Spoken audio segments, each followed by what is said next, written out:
Tay!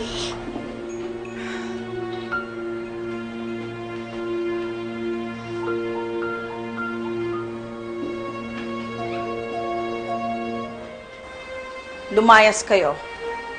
Bahay namin to. Alam ko na malamang galing sa asawa ko.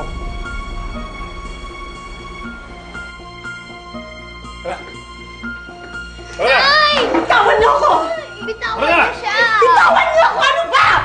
Binabawi ko na lahat ng akin.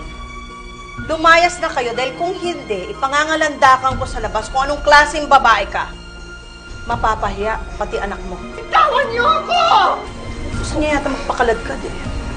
Ano? Wala! Lumayas na kayo! Bitawan niyo ako! Bitawan niyo siya! At huwag kayong magdadala ng kahit na anong bagay. Layas!